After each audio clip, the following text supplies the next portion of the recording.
right. So let's get started. Just in case you are not familiar with our program, the Pennsylvania Health Law Project is a statewide free legal services program. We primarily help people with issues related to Medicaid eligibility and access to services, but we also do a lot of advice to low-income Medicare beneficiaries, especially folks who are dual eligible for both Medicare and Medicaid, which we're going to be talking about today. As I mentioned, all of our services are free. Anyone can call us regardless of income statewide. We work with clients directly, but can also provide technical support to family members, social workers, other advocates. We are happy to talk with whoever calls us. People can reach us through our helpline, which is open Mondays and Wednesdays from 8 a.m. to 8 p.m., or email us at staff@phlp.org. We have a lot of really great consumer education materials on our website. We have a monthly email, which we encourage you to sign up for.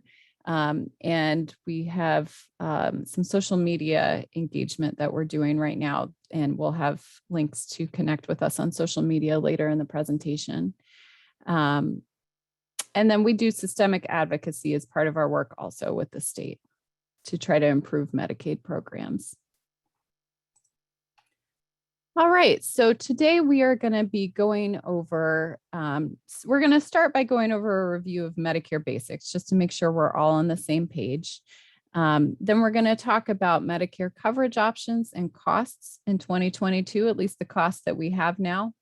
We're going to talk about some Medicare updates. There's a few changes and new things happening coming up in 2022. And then we're going to go over programs that help with Medicare costs, and then some tips for helping dual eligibles resolve common problems. So let's get started. As I mentioned, we're going to start with some Medicare basics just to make sure we're all on the same page. And just to give you a sense of the scope of the Medicare program, enrollment data from 2020 tells us that 61.2 million people are covered. Actually, 63.9 million people are covered by Medicare. That's a significant chunk of the US population, and 2.8 million people are covered by Medicare in Pennsylvania. Social Security handles the eligibility end for Medicare and enrollment in Medicare Parts A and B, and is also the agency through which people can apply for extra help with their prescription drug costs, which we're going to talk about later in our presentation. The Centers for Medicare and Medicaid Services, also known as CMS, oversees and administers the Medicare program and handles enrollment in Medicare Advantage and Part D prescription drug plans, and then also oversees the extra help with prescription drug cost program.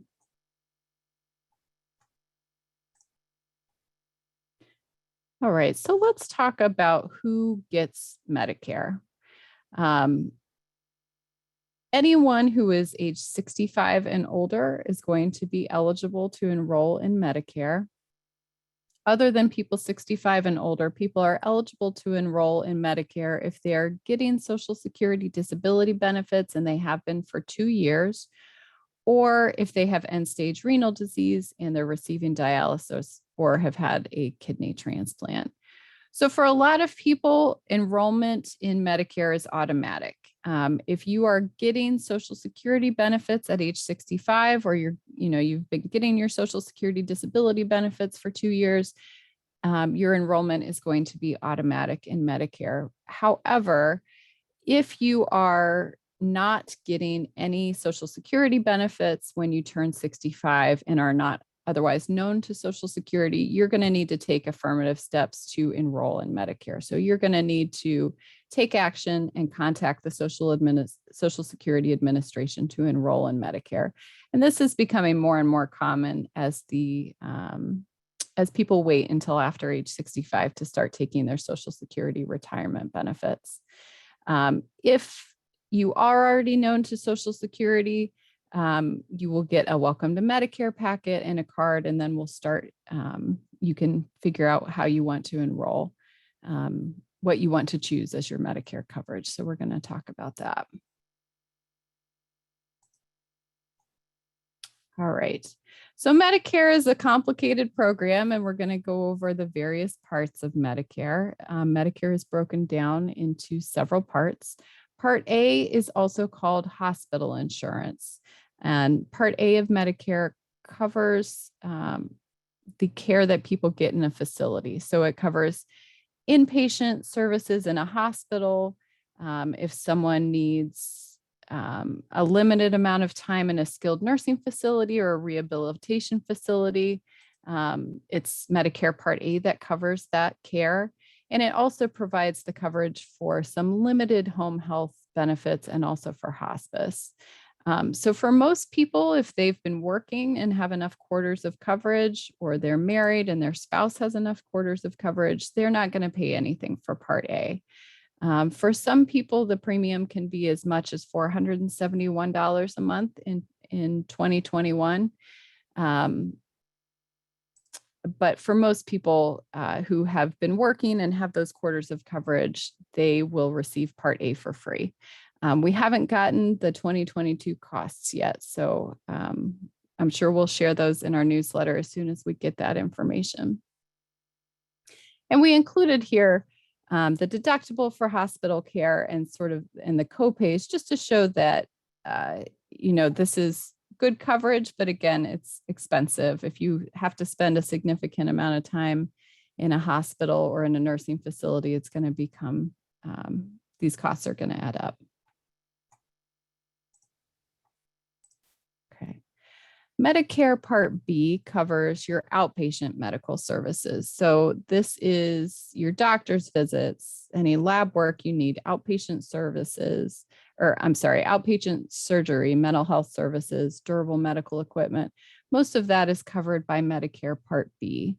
The 2022 costs have not been announced for Part B yet either. In 2021, the premium is $148.50 per month. That's the standard Part B premium.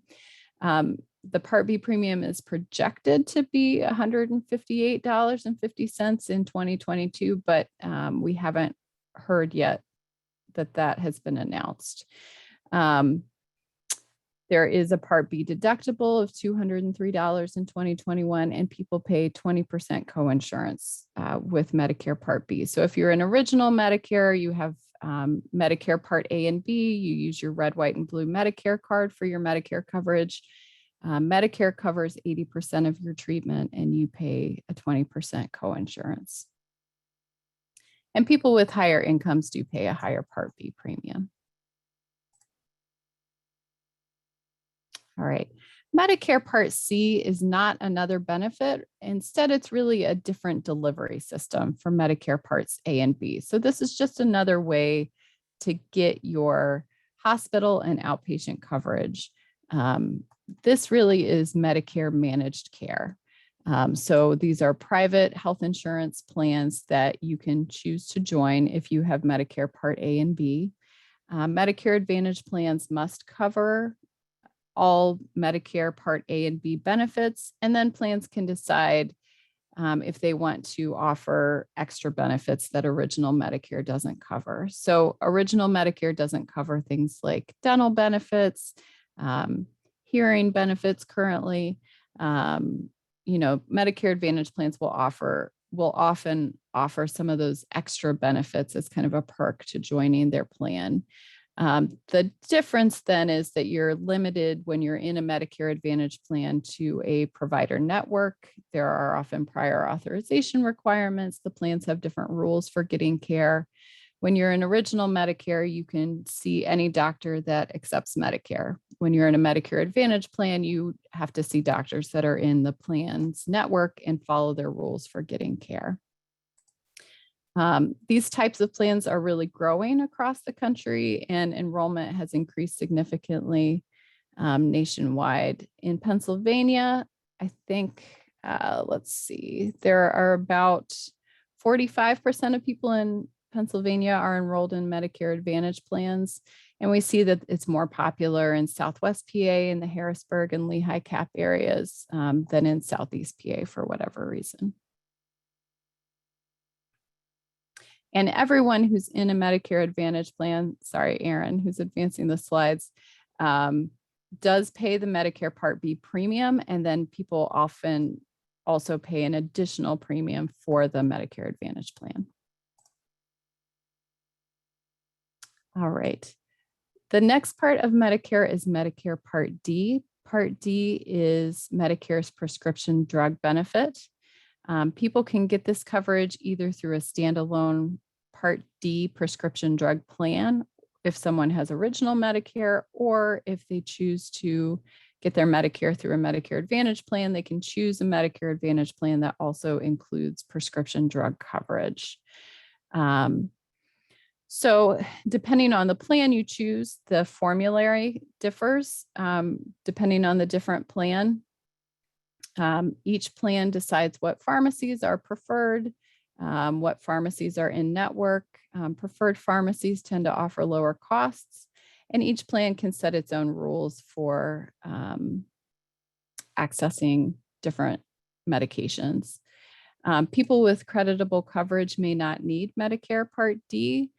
Creditable coverage could be certain employer or retiree coverage. If you're a veteran with veterans drug coverage, that counts as creditable coverage, or PACE or PACEnet, which we'll talk about later. That's Pennsylvania's prescription drug assistance plan. So creditable coverage is any coverage that's either as good as or better than Part D coverage. So sometimes people don't need to enroll in Part D when they're first eligible if they have creditable coverage, but often people should enroll in Part D when they turn 65 and become eligible for Medicare. We'll talk about this more later, but people who have Medicaid coverage must be enrolled in a Part D plan and will be auto-enrolled into a plan if they don't choose one themselves.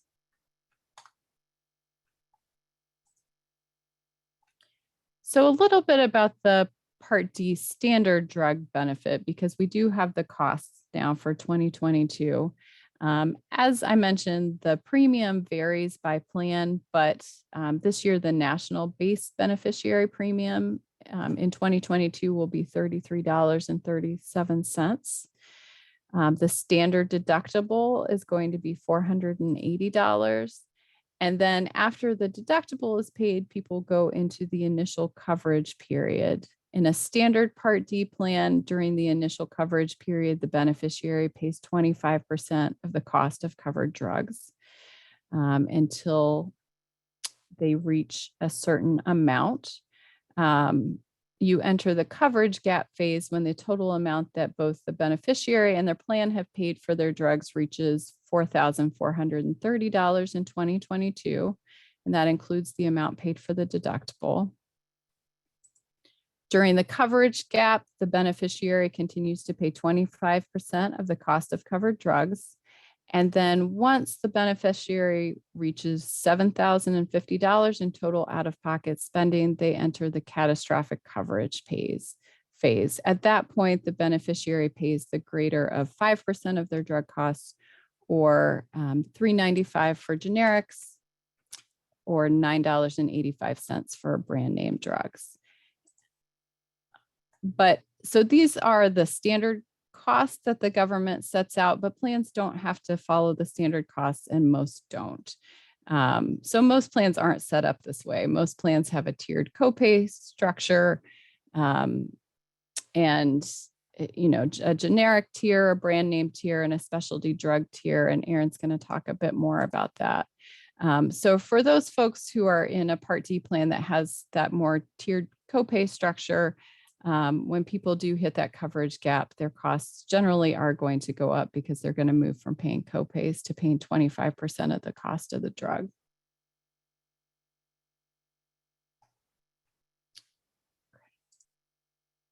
So just stepping back, this is sort of, I think this slide is nicely illustrative because it gives you a wider picture of the choices that people have and how they get their Medicare. So people can choose to stay in original Medicare. They have their red, white, and blue card for their Part A and Part B, and then pick up a Part D plan, and also may have additional supplemental coverage like a Medigap, Or people can choose to go the Medicare Advantage route, where they have their Part A, B, and D coverage all in one package. And depending, some people feel that Medicare Advantage is cheaper for them. There is an out-of-pocket cost limit for Medicare Advantage that there isn't for Medicare, but it really depends. And we'll talk about the PA Medi program, but we encourage people to review their coverage. All Medicare beneficiaries should enroll their coverage each year and make sure that they're still in a plan that works for them. And folks can contact Pennsylvania's PA Medi program for assistance in reviewing their coverage options. So just a little bit about Medigaps. As I mentioned at the start, we work for a free legal aid program, and most of the people that we work with have fairly low income. So this does not come up a lot for us and our clients, but we wanted to mention Medigaps. So just some basics on Medigaps. Medigaps are Medicare supplement insurance policies sold by private companies, and they exist to fill in the gaps of original Medicare's coverage. So as I mentioned earlier, for original Medicare, Medicare Part A and D and B, if you go to the doctor, for example, Medicare covers 80% of your doctor's visit, and then you pay 20%. If you have a Medigap, the idea is that the Medigap fills in that 20%. So a Medigap doesn't offer any extra benefits. It doesn't cover anything additional. It just provides that additional coverage to help with the Medicare coinsurance. The best time to join a Medigap is when you first qualify for Medicare. When you first qualify for Medicare, you get a Medigap open enrollment period that starts when someone turns 65 and is enrolled in Part B. So during that 6 months, Medigap plans cannot refuse to sell you a policy. They can't charge you more based on your health status. But outside of that open enrollment period, it is very difficult to get into a Medigap plan. Plans can refuse to sell you a policy. They can make you wait for coverage to start, or they can charge you more based on your health situation. There are some limited guaranteed issue rights that come up. If someone has a guaranteed issue right, they can buy a Medigap without medical underwriting, but those circumstances are pretty limited. So if you're interested in a Medigap, you really do need to enroll in it when you first turn 65 and become Medicare eligible. And we included a link to a guide to choosing a Medigap policy. So right now it is the annual open enrollment period from October 15th to December 7th. During this period, people can enroll in a health or drug plan for the first time. They can add or drop drug coverage. They could change their Medicare Advantage plan or their standalone prescription drug plan. And then any changes you make during open enrollment are effective January 1st.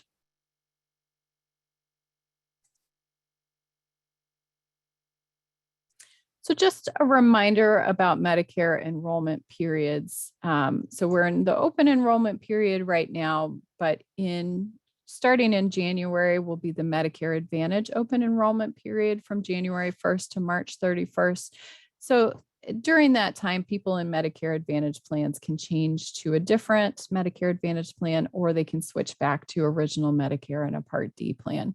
Sometimes it happens that someone chooses a Medicare Advantage plan that they think will work for them during fall open enrollment. Their coverage starts January 1st and they realize, oh no, my doctor isn't in network, or this plan doesn't cover my medications, or whatever the issue is. During the Medicare Advantage open enrollment period, you can make a change to your coverage.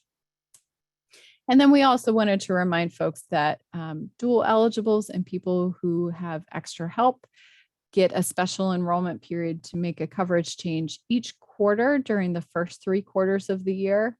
There's no special enrollment period for duals and people with extra help during the final quarter of the year. So during this time that we're in right now, duals and folks with extra help do need to just use the open enrollment period to make any changes to their coverage. and those changes would be effective January 1st. There's lots of other special enrollment periods that people can access. You know, if you move, if you get Medicaid or lose Medicaid, if you have other changes to your circumstances. So we included a link to other special enrollment periods.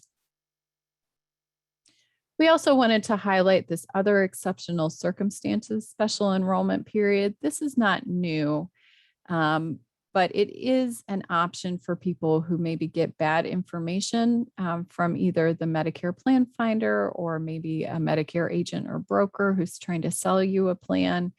On the Medicare.gov website this year, Medicare has added information about this special enrollment period.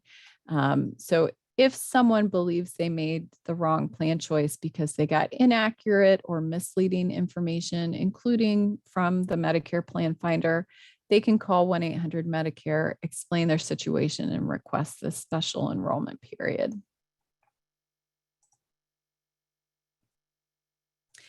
And then finally, we just wanted to remind folks that for people who are enrolled in a Medigap and then become eligible for Medicaid, there is a right to suspend your Medigap when you're newly eligible for Medicaid, and you can suspend your Medigap enrollment for 24 months. So if somebody maybe has a Medigap already, they become eligible for Medicaid and they think, ooh, I'm a little leery about giving up my Medigap, but it's kind of expensive for me to keep making this premium payment every month when I've got Medicaid that offers supplemental coverage.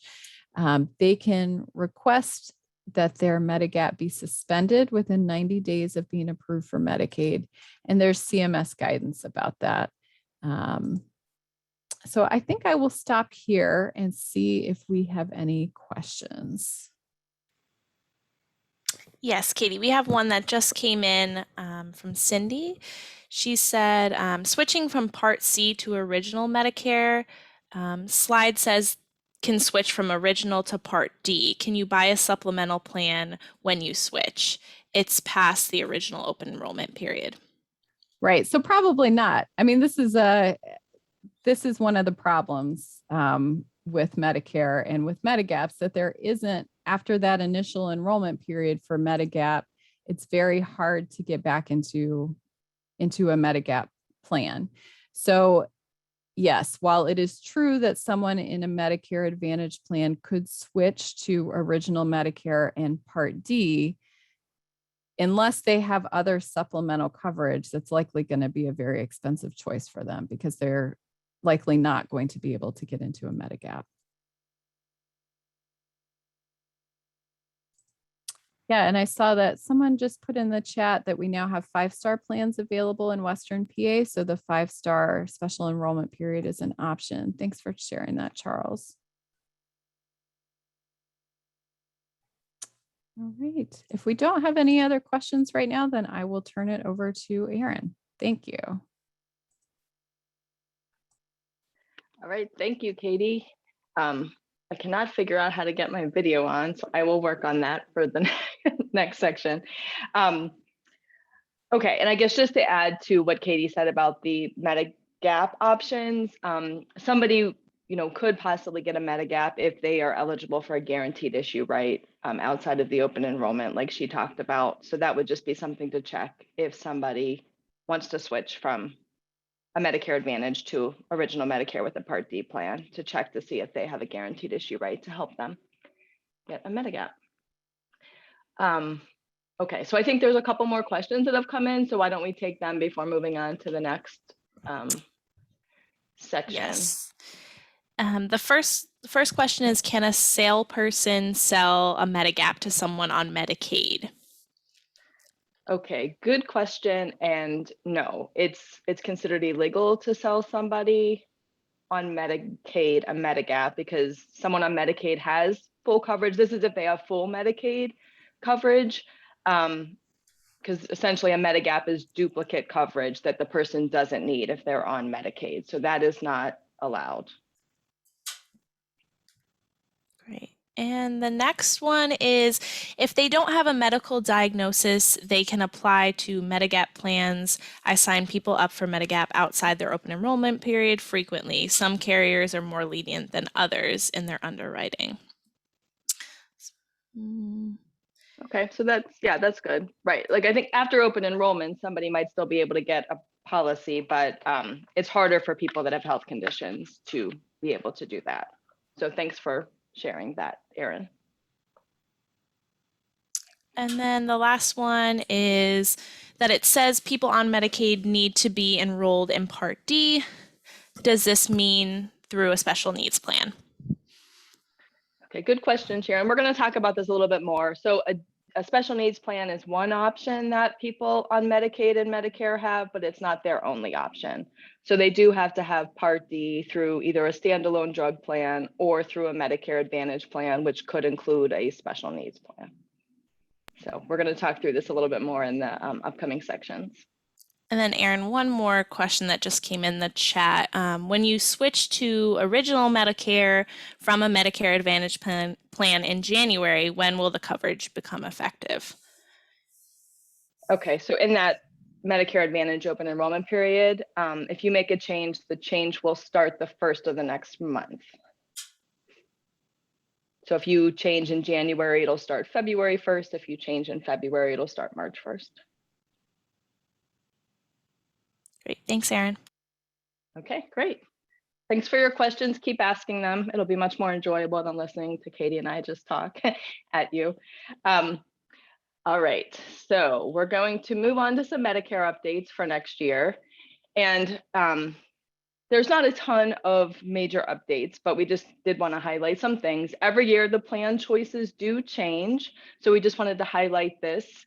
So next year, there will be 25 standalone prescription drug plans that people can enroll if they get their Medicare coverage through the original Medicare card. 7 of those plans will be zero premium to people who have the full extra help. So dual eligibles and other people that are approved for that. This year, there are 10 zero premium plans. So 3 of those plans that are offered this year will not be offered next year. Again, one of the handouts in the chat and that we emailed out to folks earlier today is a listing of next year's zero premium plans. Just wanted to highlight that Express Scripts merged with Cigna. So anybody enrolled in the Express Scripts Medicare Value Plan this year will be moved to the Cigna Secure RX plan for next year. And then the Indy Health Saver RX and the WellCare Medicare RX Saver plans that are currently zero premium this year will no longer be offered next year. So people in those plans will be moved to a different zero premium plan for January unless the person makes a plan choice on their own during open enrollment. Medicare Advantage, like Katie said, it continues to be a lot of options on the Medicare Advantage side. Next year, people will have 24 to 74 plans available depending on the county that they live in. Lebanon County will have the most Medicare Advantage plans with 74 choices available, and Pike County has the fewest with 24 plans, but that's still a lot of plans that people have to choose from. And it just seems like Medicare Advantage growth continues to happen nationally and in Pennsylvania. And like Katie said, about 45% of Medicare beneficiaries in Pennsylvania are in managed care at this time. HMOs, people might already be familiar with these acronyms. You know that these Medicare and Medicaid programs have lots of acronyms, but HMOs refer to health maintenance organizations. So this is usually where there are restricted provider networks. There might be other special rules like referrals, getting prior authorization to have something covered. And then PPO stands for preferred provider organizations. So this is where there's still a network, but people can go out of network and still have services covered. Usually they have to pay a higher cost sharing in those situations. Okay, and then the special needs plans, the options vary by county, and there are 3 different types of special needs plans.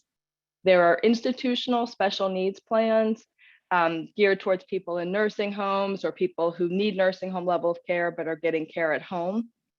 Then there's chronic condition special needs plans, and there's not a ton of them available in Pennsylvania next year, but there are plans in certain counties for people that have diabetes, cardiovascular disorders, or chronic heart failure. Those are the chronic conditions with special needs plans next year. And then there are the dual eligible special needs plans that we're going to talk a little bit more about now. Okay, so these D-SNPs, as they're called, are Medicare Advantage plans that limit their enrollment to people who have Medicare and Medicaid, those dual eligibles. Most of the dual special needs plans require that someone have full Medicaid, so be a full dual eligible. But there are some plans, including some new plans next year, that do allow partial duals to enroll in their plans. The dual special needs plans still only provide Medicare coverage. So somebody would get their Medicare through the special needs plan, and then Medicaid is still through the access card or through a community health choices plan. And we'll talk a little bit more about this as we go through the training.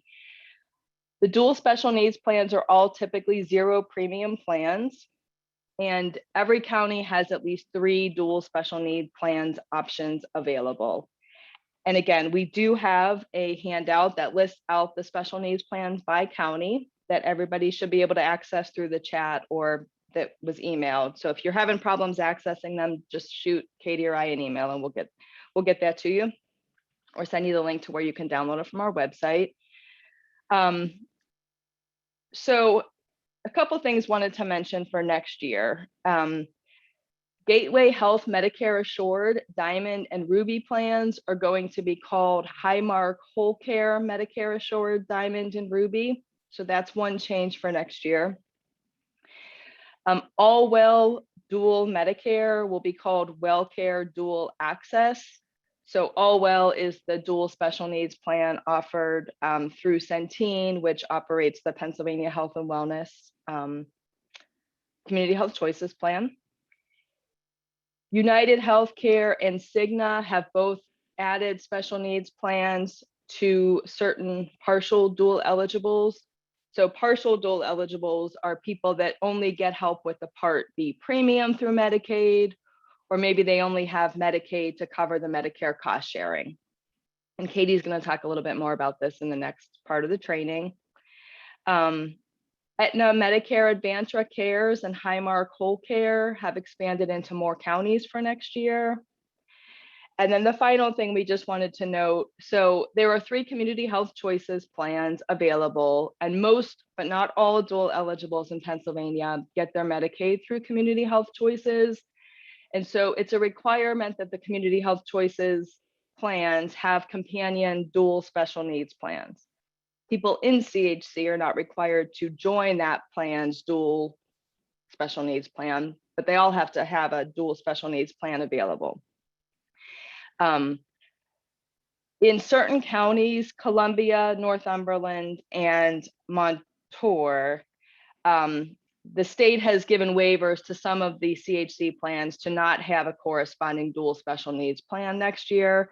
This has to do with, I think, a major provider in the area not wanting to contract with the special needs plan. So there are some counties where there are not corresponding aligned D-SNPs connected to community health choices plans. So just wanted to kind of highlight that.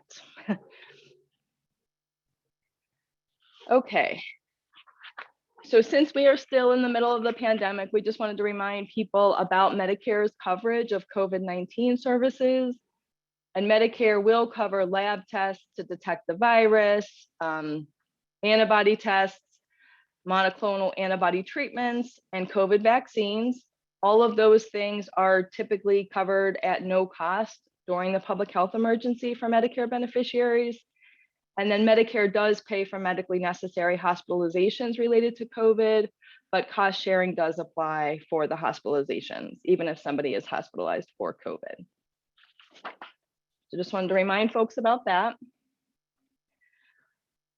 And then we wanted to talk a little bit about Medicare's coverage of telehealth, because this has expanded during the pandemic and some changes have been made permanent. Other changes, I think Medicare is waiting to kind of see and may make further changes to this as we go forward in future months. But the information on this slide pertains to original Medicare. So Medicare Advantage plans can set their own rules for telehealth, and they may cover broader telehealth than original Medicare does. But this is what original Medicare will cover for telehealth services. So telehealth has been around prior to the pandemic, but Medicare had a lot of rules attached to telehealth. So typically it was limited to only Medicare beneficiaries living in rural areas. The providers who could bill for telehealth services was very limited. And then there were limits around what services could be covered. So Medicare has, during the pandemic, realizing that they didn't want people to have to leave the house and possibly expose themselves or other people to the coronavirus, Medicare made some changes and flexibilities to their regular telehealth rules. So they've expanded kind of what services are available through telehealth to include, more doctor's office visits, behavioral health counseling is available, preventive health screenings. There's even some hospital care that can be provided via telehealth, which I can't fully wrap my mind around, but that's allowed. Some of the changes are temporary, and then some of them will continue ongoing. So one change that was recently announced is that one telehealth service is an extended virtual check-in. So this is for somebody that has an established relationship with a provider. They can do virtual check-ins with that doctor. That's been made permanent. So this will continue even after the pandemic. And again, this is just an option for somebody to check in with their provider that they've already met in person at some point in the past. And this is just, again, a replacement of an in-person office visit to check in with their doctor. And then they've really expanded the mental health care available through telehealth, and they've made mental health care through telehealth a permanent change, which is great. So there's no geographic restrictions, even after the COVID pandemic ends or the public health emergency ends connected to that, people will still be able to access mental and behavioral health care services through telehealth, regardless of whether they live in a rural area or not. And then for mental health services, Medicare is also allowing this just to be phone only. For telehealth, they typically want a two-way video communication to be able to count as a telehealth visit. But for mental health services, they are allowing it to just be done on the telephone and not have that video connection to help people take better advantage of that. So those are some really great changes.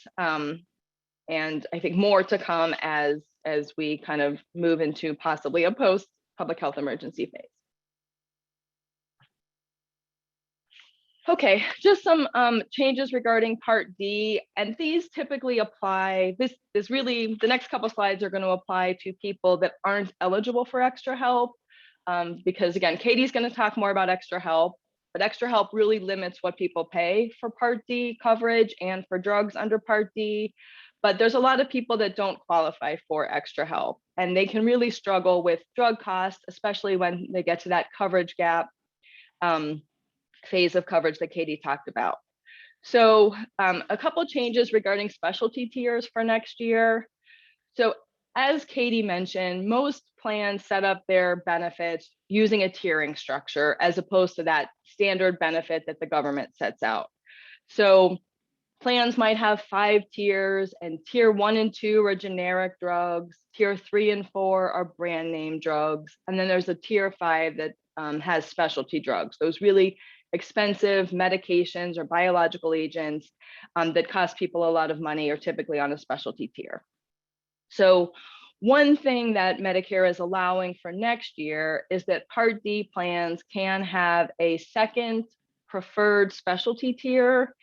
And the idea is that the hope is, I think, that Part D plans will be able to better negotiate with manufacturers and get drugs at lower prices, and therefore people will have lower out-of-pocket costs if they're getting a drug on this preferred specialty tier. So just an example. So let's just say I'm in a 5-tier plan, right? And tier 1 might be preferred generics for $0. Tier 2 might be other generic drugs available for $6. And then tier 3 is going to be preferred brand name drugs. Maybe that will cost $25. Tier 4 is going to be all the other brand name drugs, and there's a $45 copay. And then right now I have tier 5 specialty tier where I pay 25%.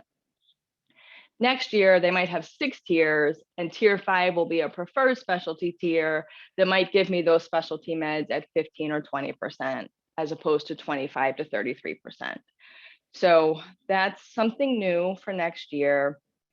And then every year, Medicare sets a threshold for drugs that can be put on the specialty tier. So next year, a drug would have to cost more than $830 a month. That's the negotiated price. That would have to be the price of that drug for a 30-day supply. So drugs that cost less than that cannot be put on a specialty tier. And then drugs that cost more than that can be put on a specialty tier for next year. And the federal rules, this is a very technical slide. The federal rules do allow plans to have what they call a tiering exceptions process. So let's say I'm taking a brand name drug that's on my tier 4. It's not preferred, but I can't take any of the preferred drugs on that, or I can't take any of the brand name drugs on that preferred tiering list that would cost me less money. Maybe I've tried them and failed on them, or for some other reason I can't take them. Under a Part D tiering exception process, I could ask my Part D plan to consider a tiering exception for me. And so even though a drug is covered on tier 4, for me, they've decided, okay, we're going to let you get this on tier 3. So I'm paying a lower cost. For drugs on specialty tiers, the federal rules do allow plans to exempt those specialty drugs from tiering exceptions process. So that's kind of what that's all about.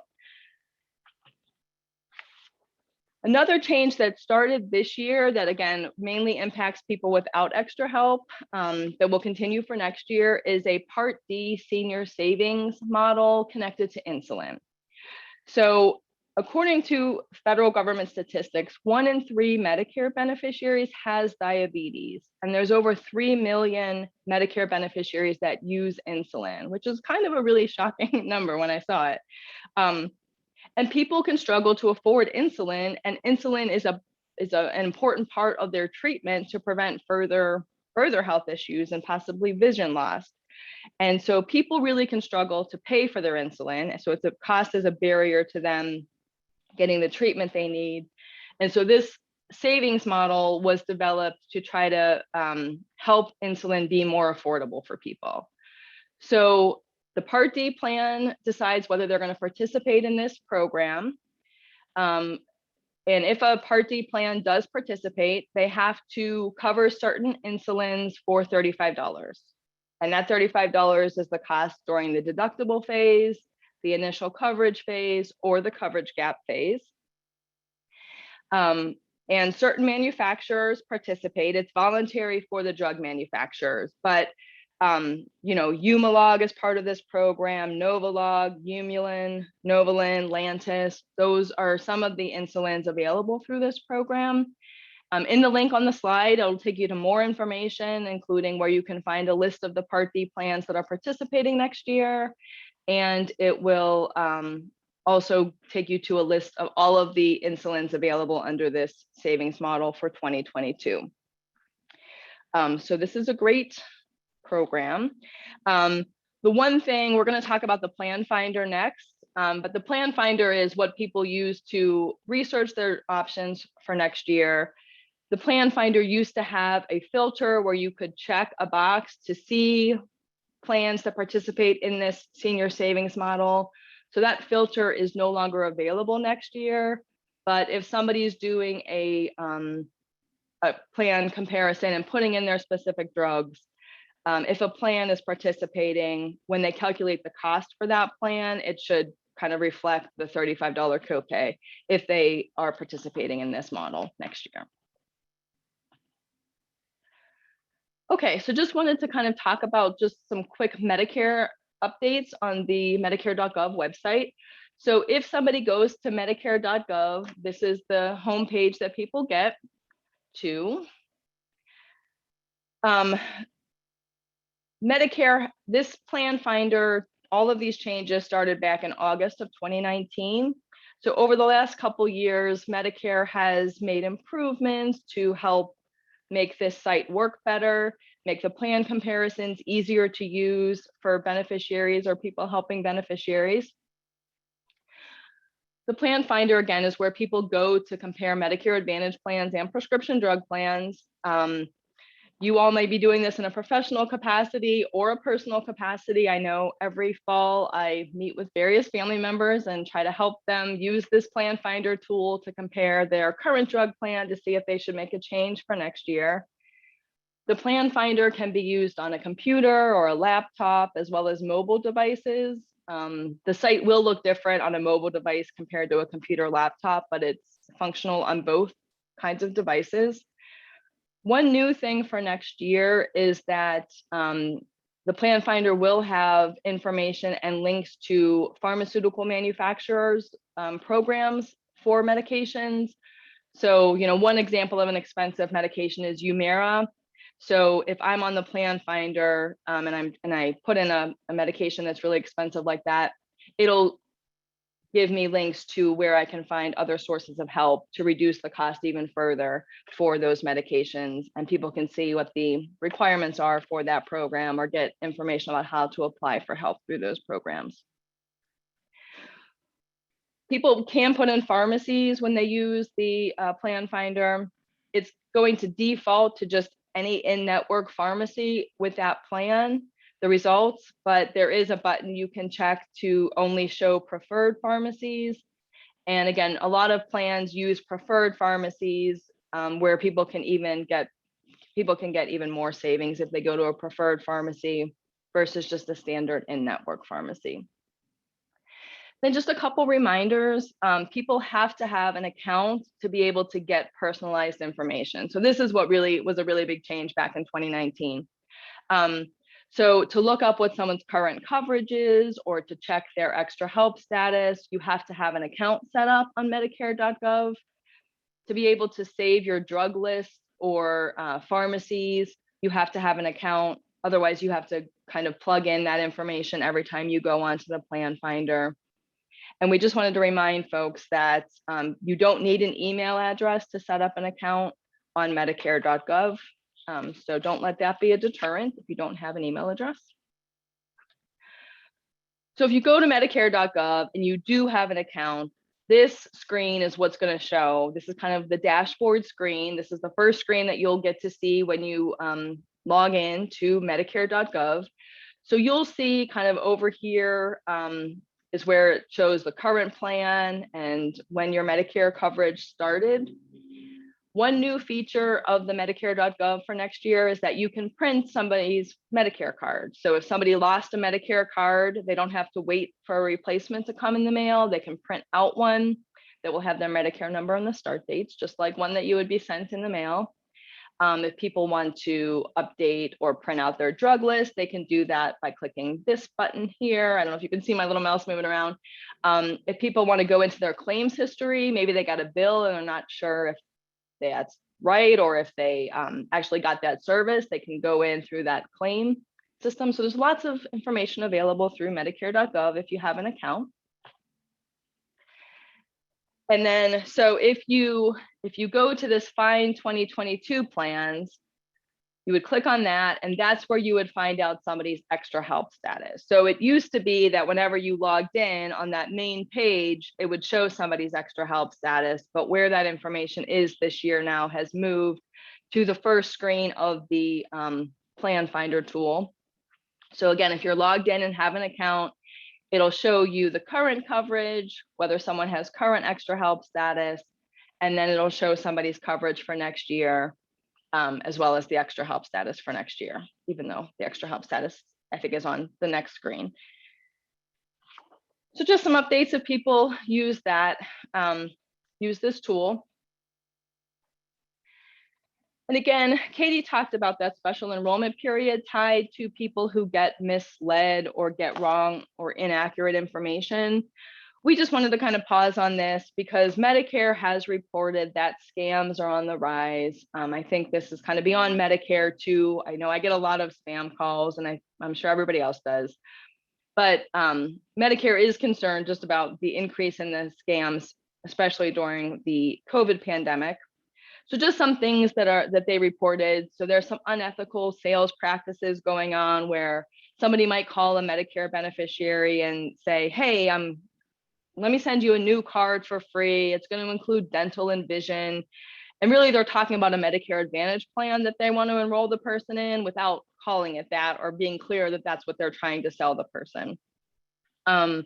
People might get calls saying, oh, hey, your card's going to expire. Let me send you out a new card with some additional benefits. So again, those are sales tactics that aren't ethical and should not be happening.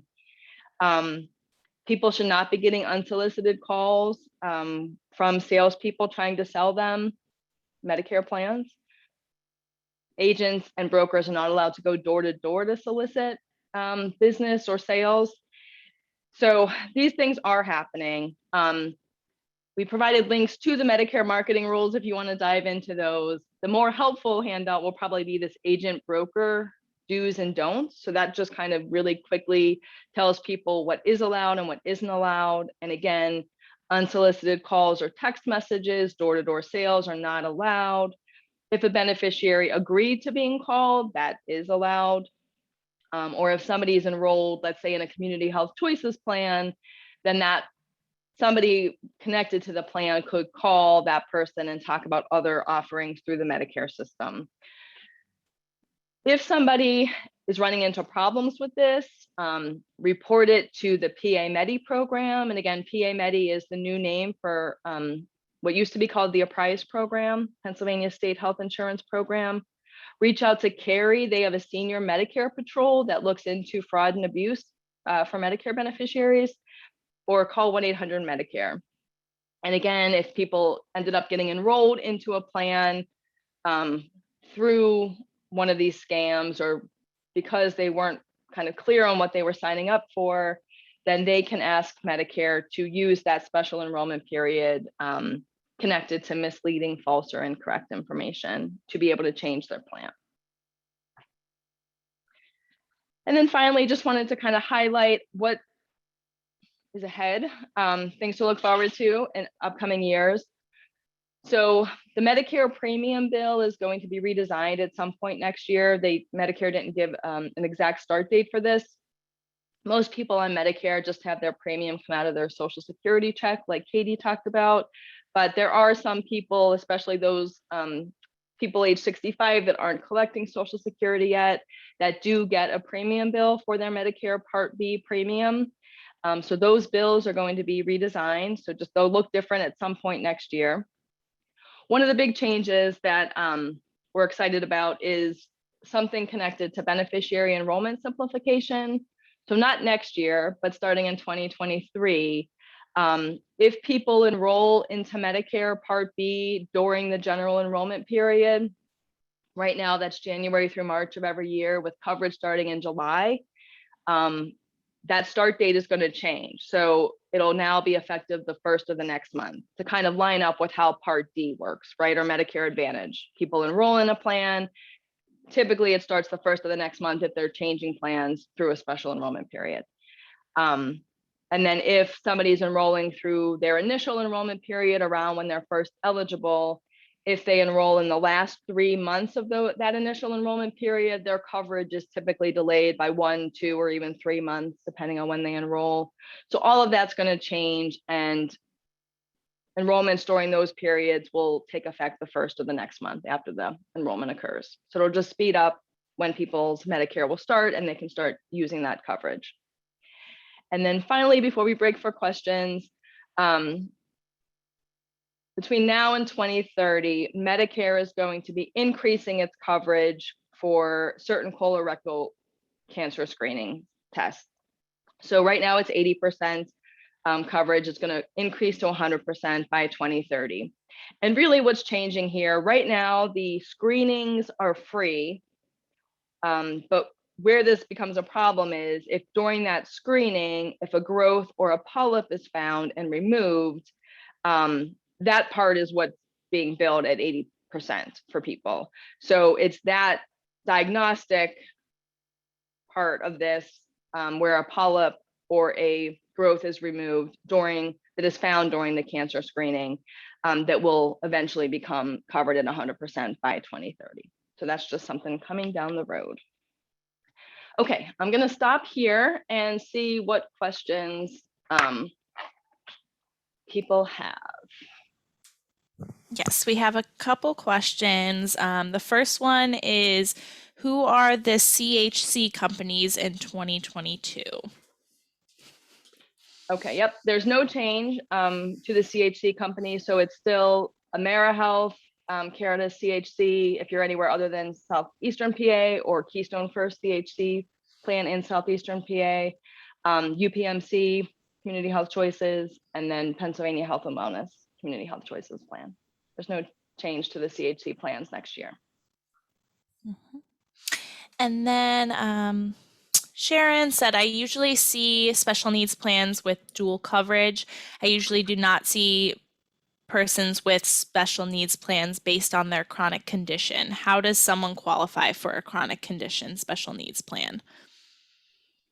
Yep, and again, there's not that many chronic care special needs plans, but, and again, the special needs plan says you have to have this condition to be able to enroll in our plan. And again, in Pennsylvania, there's plans for people with diabetes, with chronic, with cardiovascular disorders, or with chronic heart failure. So someone would have to provide information showing that they have one of those three conditions to be able to be enrolled into the plan. But the plan sets the criteria, and then the person has to provide information to show that they have that condition that the plan is covering. Mm-hmm. And if someone has a dual special needs plan with, for example, Gateway for Medicaid, and their Medicaid moves to CHC, will this impact their coverage? Will the dual special needs plan automatically end, or will they need an exception? Right, so Medicare is separate from Medicaid. So if somebody's in a Gateway plan, I guess if someone's in a Gateway Medicare plan, and if they go into CHC, their Medicare plan doesn't change. They can stay in Gateway. They will stay in Gateway unless they take action to change that plan, or they could change their Medicare plan if they wanted to. But CHC is separate. So they'll be enrolled into a CHC plan, but that should not impact their Medicare coverage or enrollment. Okay, and then a couple questions about the public health emergency. One is, what is the current January 2022 end date for the COVID public health emergency? Okay, yep, and we're going to talk a little bit about this, I think in a bit. But right now, the public health emergency for COVID is through the end of January, and it may or may not get extended, I guess, after that. But it's in place till the end of January right now. We'll find out in January if it gets extended for another 3 months.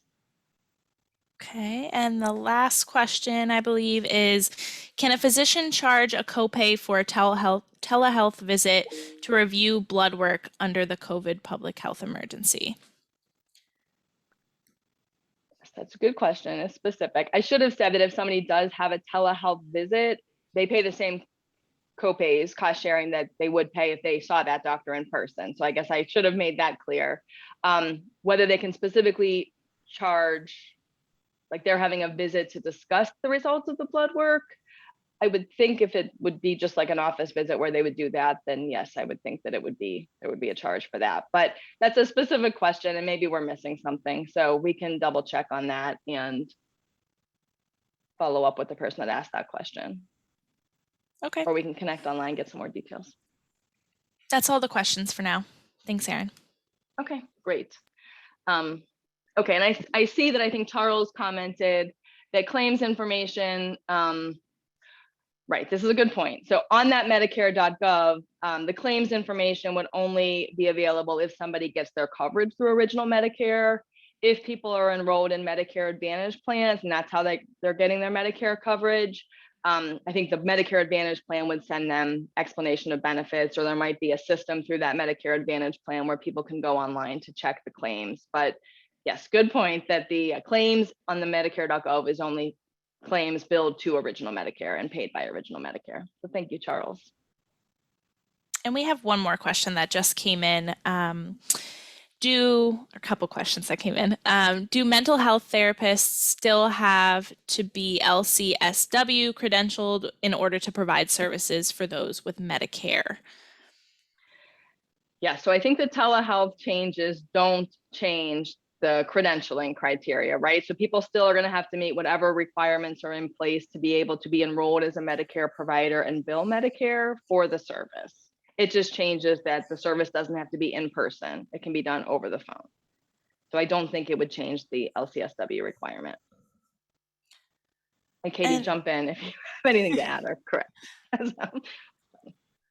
And then the last one is there an income eligibility for chronic condition special needs plans? Yes, good question. No income limit. It's just someone has to have that particular chronic condition that the plan specifies. So there's no income requirement for the chronic care special needs plans. Great. That's all the questions. All right, thank you. Thanks for asking so many good questions. It's nice to know that everyone's still engaged. We're still adjusting to these. I know we've always done this Medicare webinar virtually, but it's just hard when we can't see your faces to know if you're just falling asleep or eyes glazing over. So please continue to ask your questions, and thank you for all the good questions. All right, Katie, I'm going to turn it back to you for the next part. All right, great. Thank you. Okay, so we're going to start going through some of the programs that help with Medicare costs. So we're going to talk about 3 programs that help with Medicare costs: the Medicare Savings program that helps pay the Part B premium primarily, the Extra Help and PACE and PACEnet programs, which help with prescription drug costs.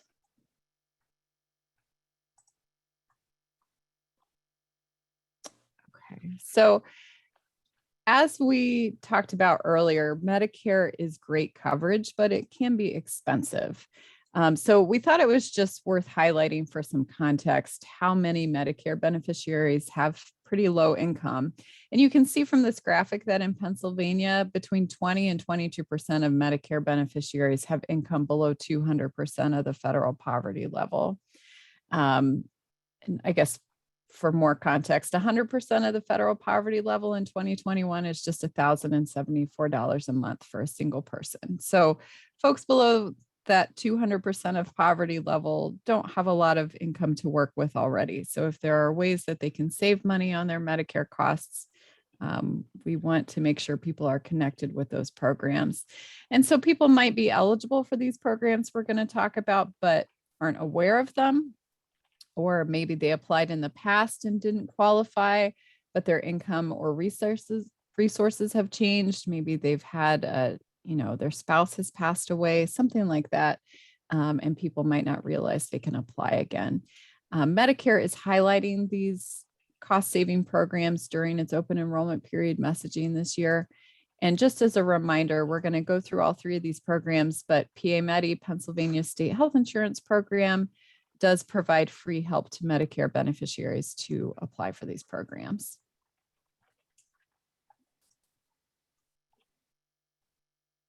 Okay, just a second here.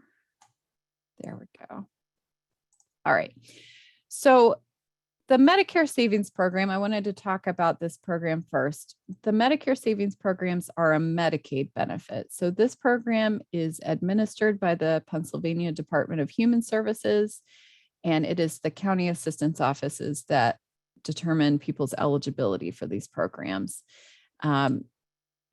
The primary benefit that people get from being enrolled in the Medicare Savings Program is help with their Part B premiums. So people who qualify get help with that Part B premium. The state of Pennsylvania pays their Part B premium for them.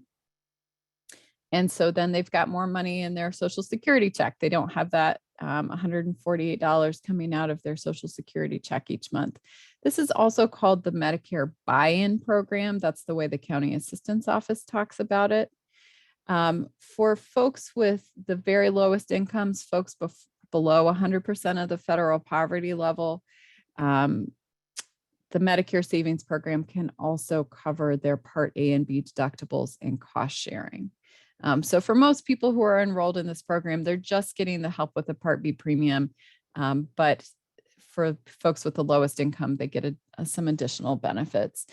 Being enrolled in the Medicare Savings Program eliminates the Part B late enrollment penalty and allows people to enroll in Part B at any time of the year. So this is a huge benefit for people who maybe didn't enroll in Part B when they were first eligible because they thought they couldn't afford it. They couldn't afford that $148 monthly premium. And then they later realized, oh, I should have enrolled in Part B, but I can't. I have to wait till the general enrollment period. It's October. They don't have that coverage and want to enroll. They're going to have to wait till January to enroll during the general enrollment period, and then their coverage won't start till July.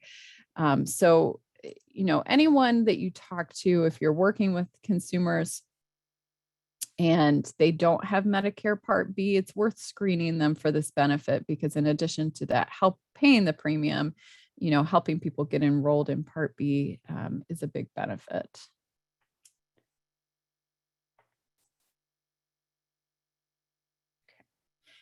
And then qualifying for the Medicare Savings Program is pretty straightforward. You need to have Medicare or be eligible for Medicare Part B and meet the income and resource limits for this program.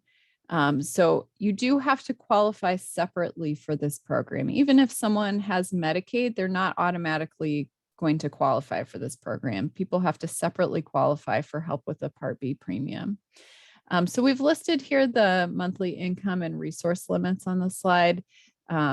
The income limits are still the 2021 limits. This is the highest income limit for the Medicare Savings Program, $1,449 a month for a single person, $1,960 a month for a married couple. That income limit will likely go up next year when the new federal poverty levels come out in late January or February. We do have the resource limit for 2022. Next year, the resource limit for the Medicare Savings Program is going to be $8,400 for single people, and people who are married and living together, the resource limit is $12,600. So not all income and resources count toward these limits. So I'm going to say this about all of the programs, but if you think you might qualify, or if you think someone you're working with might qualify, we certainly encourage them to apply. In terms of income, the first $20 of any unearned income doesn't count toward this limit. So if somebody has Social Security benefits or a pension or other unearned income, the first $20 of that doesn't count. If someone is still working, about half of their earned income is disregarded and doesn't count toward that income limit. And in general, Medicaid does not count your expenses, doesn't discount your expenses. But if someone is very close to the income limit and they pay bank fees, or they pay someone to take them to and from their bank to access their income, that's a possible deduction from this income limit. In terms of the resources, your home doesn't count as a resource. If you own a vehicle, one vehicle doesn't count toward this resource limit. Burial plots, prepaid burial reserves, and some small amount of life insurance doesn't count toward these resources. But otherwise, things like if you have bank accounts, retirement account, 401k or IRA, something like that, CDs, if you have property outside of your home, all of that will count toward that resource limit.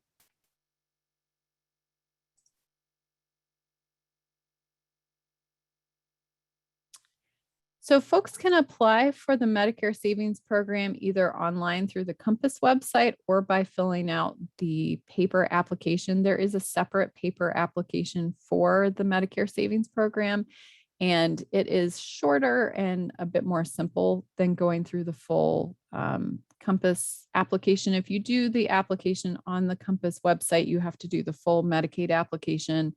It also screens you for SNAP benefits, which, is not a bad thing. If you file your application online through Compass, you submit the application electronically, you get a confirmation number, and then you have to submit your verification documents by mail. Any Medicaid program, you're going to have to verify your income and resources and provide that information to the county assistance office. If you do the paper application, you can mail it or just take it into the county assistance office with the supporting documentation, that verification information they request. You just want to make sure that you keep a copy of everything you submit. We've certainly heard plenty of horror stories of people who, paid for bank records or, various proof of their resources, and then it gets lost either in the mail or at the county assistance office. So always keep a copy of anything you submit to the county assistance office and proof of how and when you submitted it. So people can apply for this program any time of the year. PA Medi can help you apply. If you apply, the county assistance office will review the application and they'll send you a written decision.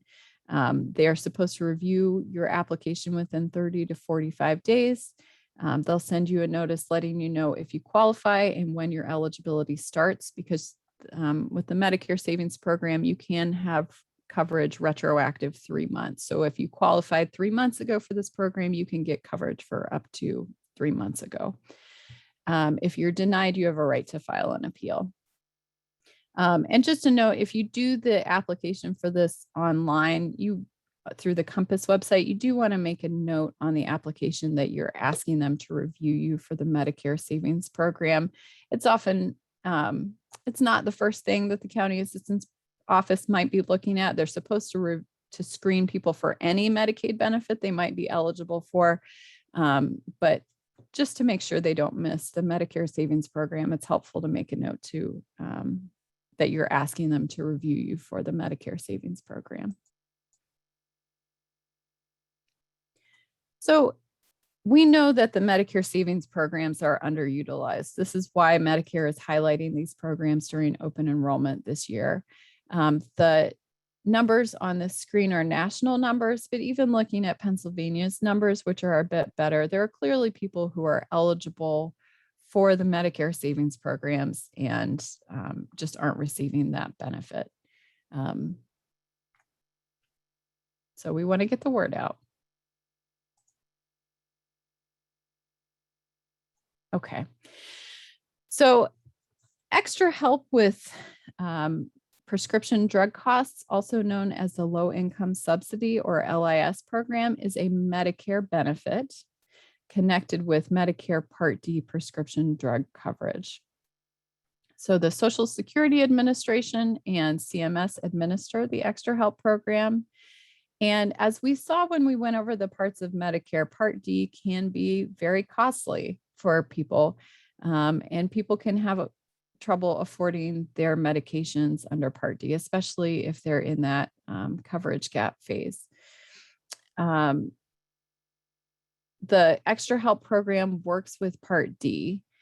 So you do have to be enrolled in Medicare Part D to get the benefits of this program. You can apply for Extra Help at any time. And there are a couple levels of Extra Help that we're going to talk about, but either way, if you're in full Extra Help or partial Extra Help, you're going to get help with your premiums, deductibles, and copays. It lowers those amounts for you and also has the benefit of eliminating any Part D late enrollment penalty and allows you to enroll in Part D at any time of the year. So those are some really excellent benefits. So people can qualify for the Extra Help program in one of two ways. If someone is getting any Medicaid benefit, even if the only benefit they receive through Medicaid is help with the Part B premium, they automatically qualify for full Extra Help. Done. That's it. So that's the easy one. But you can also qualify for extra help by meeting the income and resource limits. And we've got here the 2021 income limits and the 2022 resource limits. So again, the resource limits for this program have been released for 2022, but we'll have to wait until January, February when the new federal poverty levels are calculated to find out what the income limits will be next year. Just to note that the resource limits we listed here for full extra help, $9,900 for a single person, $15,600 for a married couple, and for partial extra help, the $15,000 for a single person, around $30,000 for a married couple. These limits include a $1,500 per person disregard. And that is given to people who indicate on their application that they plan to use some of the resources they have for funeral or burial costs. So there's a box that you check on the application that just asks, do you intend to use some of your resources for funeral or burial costs? You check yes, great, you automatically get this disregard. So we encourage people to check that box because the likelihood is yes, that's your intent. If you have any money when you die, you're going to use that toward your burial or funeral. If someone checks no to the question, they do not get that disregard. And then the asset limit is $1,500 lower per person. So just wanted to point that out. And there are, similar to in the Medicare savings programs, there are disregards for earned income. If someone is working and applying for extra help, only about half of their income is counted.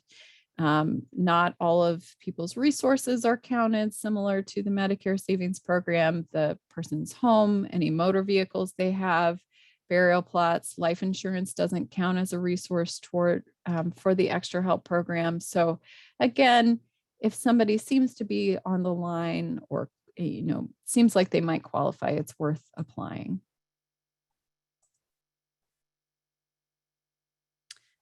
So the extra help program is designed to help people with limited incomes with their Part D costs. So someone who has full extra help is going to get help with their Part D premium up to $40.74 a month in 2022.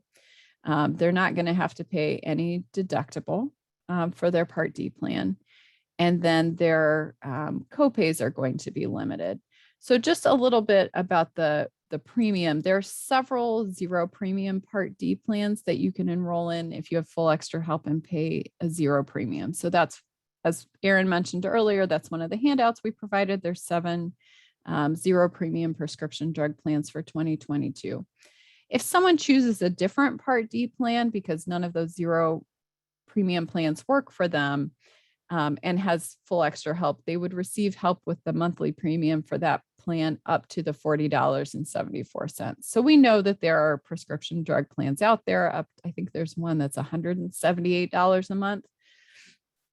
It is possible that someone with full extra help will have to pay a monthly premium for their Part D plan, just depending on what they choose, but they get help with that premium up to this $40.74 a month. If someone has full extra help, if they're in a waiver program or receiving other long-term services and supports in a nursing home, for example, they're going to have zero copays for their prescription drug costs. And then if someone has income below 100% of the federal poverty level, their copays for drugs are going to be limited to $1.35 for generics, $4 for brand names, and then $3.95 for generics, $9.85 for brand names if their income is over 100% of the federal poverty level. So that really limits how much someone is having to pay out of pocket.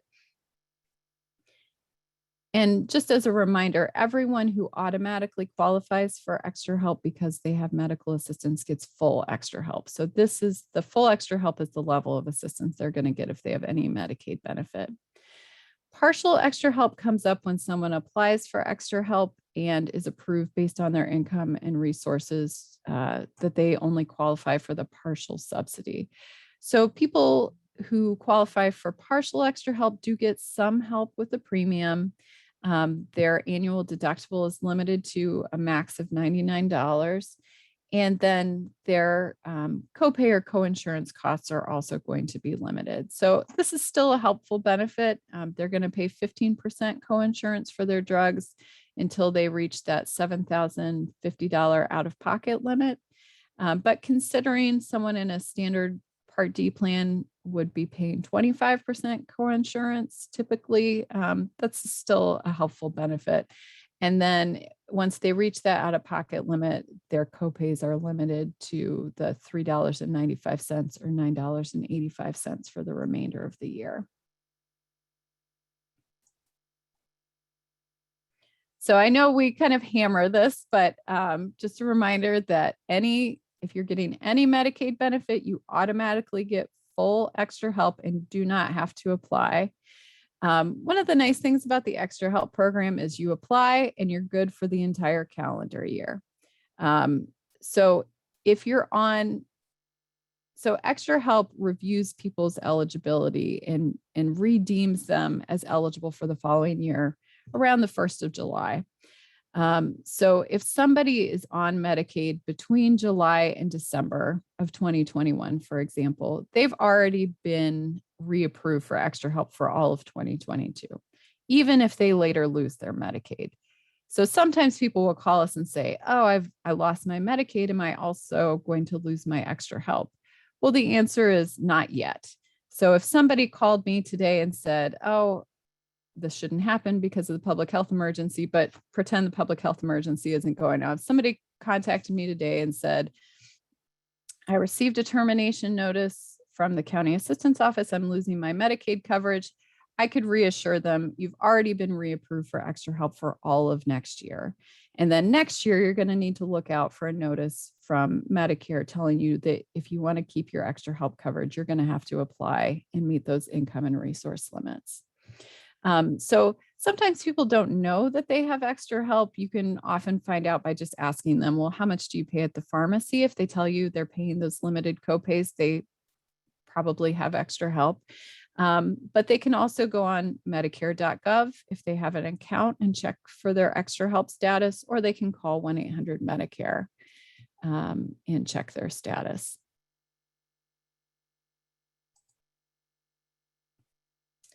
So people who are not on Medicaid and don't qualify automatically for this help do need to apply. The easiest way to apply for extra help is online. You can mail in a paper application, but it has to be an original paper application that you pick up at the Social Security office. I think the last time one of us popped into a Social Security office to check, those applications were kind of out of date. It's just a lot easier to apply online, or you can call about doing an application. Social Security doesn't require any verification documents with your application submission. So you apply, you send in that application, and then they'll contact you if they have questions or need any additional information. Much like the Medicare Savings program, you can apply at any time. And PA Medi can help people apply. Once they make a decision about your application, you will receive a written notice. If you're approved, it will tell you what level of extra help you're approved for, when it starts, and if you're denied, you do have appeal rights. Okay. So extra help does send mailings to Medicare beneficiaries if they're on the extra help program in the fall each year. And so we just wanted to highlight a couple of these letters that people get. So Medicare is sending notices about people's extra help status. If someone has lost their deemed status, they're going to get a gray notice. And that means they're not going to automatically qualify again in 2022. So that could be someone like the scenario I mentioned. Maybe they lost Medicaid in January of this year. They already had extra help for the whole calendar year, but if they want to keep their extra help coverage, they're going to have to apply and be approved. So if someone gets this notice, it is also going to include an application which should be completed and sent back to Social Security. Really, there should be very few people getting these loss of deemed status letters this year because of the COVID protections in place. People on Medicaid, most people on Medicaid cannot lose their Medicaid coverage during the public health emergency. So there shouldn't be a lot of these letters going out. If someone's copay is going to change, they'll receive an orange notice. Those come out in October. And then if Social Security chooses a certain number of people each year to review their continued extra help eligibility. So Social Security does not review everyone every year. Your extra help status remains in place unless Social Security notifies you that they want to check on your status. So if you do get one of these letters, the redetermination paperwork would have been sent to you in September and must be completed and returned. And if people don't fill out the renewal paperwork, their extra help will end at the end of 2021.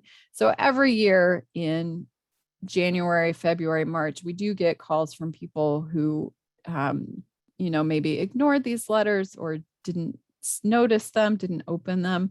And then they go to the pharmacy in January, February and discover, I don't have extra help anymore. I can't afford my prescriptions. So it is important to pay attention to these notices. And then finally, we just wanted to mention the PACE program. PACE is Pennsylvania's state prescription assistance program for older adults. It's super easy to apply for this program. People are eligible if they're 65 or older. You have to be a Pennsylvania resident for at least 90 days and then meet the income limits on the slide. The PACE program does not count resources. So this is an excellent option for people who are over the asset limit to qualify for extra help, because this program also helps with your prescription drug costs. You cannot be enrolled in the PACE and PACENet program if you have full Medicaid, but if the only benefit you get from Medicaid is help with the Part B premium, you can enroll in the PACE or PACENet program. If you don't have Part D, PACE and PACENet is creditable coverage, so you don't incur a Part D late enrollment penalty. You're not required to have Part D to be in this program, but they do encourage you to enroll because it helps save the program money. We're hopeful that the PACENet income limits are actually going to go up by about $6,000. There's a bill pending in the state Senate currently that's already passed the state House. So we're hopeful that if that passes, the PACENet income limits will go up by $6,000. And the program looks at last year's income and doesn't count the amount people pay for their Part B premium as part of their income. So I think that's, but yeah, it's open formulary, super easy to apply. They make decisions on your application really quickly. So yeah, if folks are eligible for that program, we encourage them to apply. So I will stop here and see if there are any questions. Yes, we do have some questions. One I think Erin may have addressed in the chat, but this is about what providers offer a chronic special needs plan. And I'm not sure about that. I know there aren't that many. Erin, you're on mute. Thanks. On the plan finder, you should be able to, I think, select off to pull up the special needs plan options. And then there is a landscape file through CMS's website. And if people are having trouble finding the information, just shoot Katie or I an email and we'll direct you further. I couldn't do the link without, I think, going off the PowerPoint. Thanks, Erin. Does completing the PA 600L also include MSP or only the PA 600M? So the 600M is the specific application for the Medicare Savings Program. The 600L is for the long-term care Medicaid. I think that they should still review you for any Medicaid program, even if you're using the 600L. Aaron, does that sound right?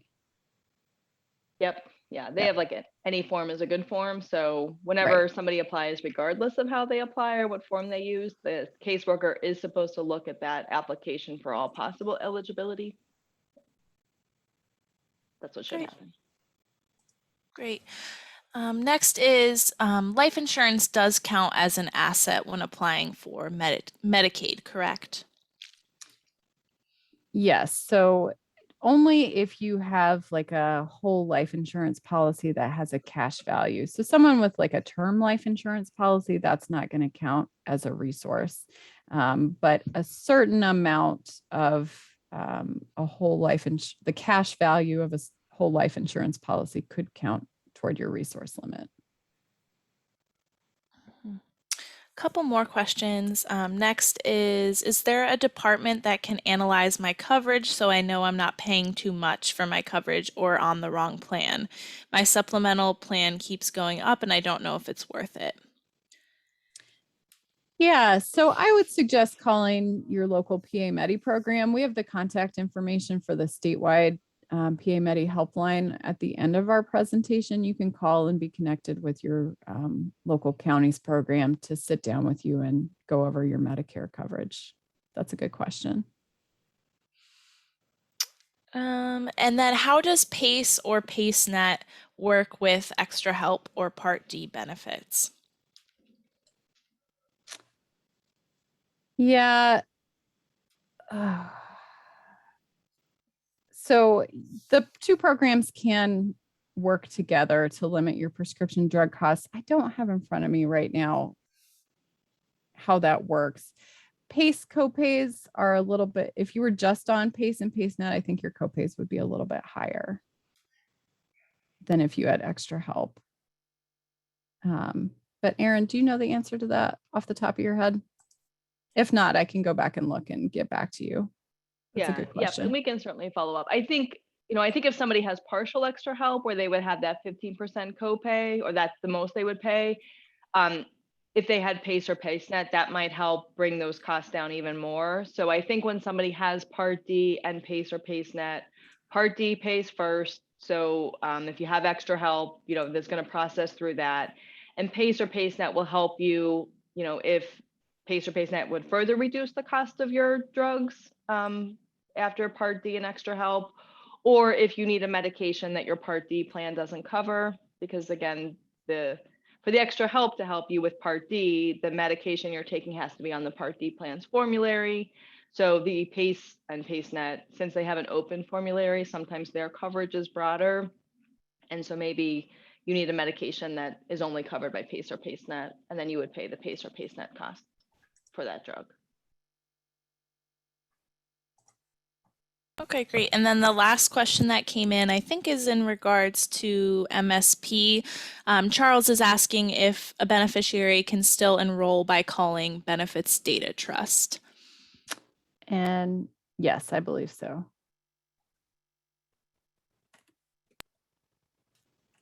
Okay, thanks. That's all the questions. Thank you. Right, thanks, Lauren. All right, so we're nearing the end. I'm going to run through some of this information pretty quickly, and then we're going to kind of maybe talk about some of the problems and how to troubleshoot them. So just real quick for dual eligibles, again, we talked about how a dual eligible has Medicare and Medicaid. So just to be clear about what Medicaid is, since we talked about what Medicare is, Medicaid is another big government health program. It's run by both the federal government and the state governments. So the federal government sets out some broad rules that all Medicaid programs have to follow, and then each state can kind of work within those broad rules to tailor their state's Medicaid program to their population. So Pennsylvania's Medicaid program looks different than Ohio's and West Virginia's and New Jersey, New York. It's not the same state to state. In Pennsylvania, we call our Medicaid program medical assistance. So if you see medical assistance and Medicaid, that's the same program. Again, a really big program, over 75 million people across America are on Medicaid, and in Pennsylvania, 3.3 million of our friends, families, neighbors rely on the Medicaid program. It's health insurance.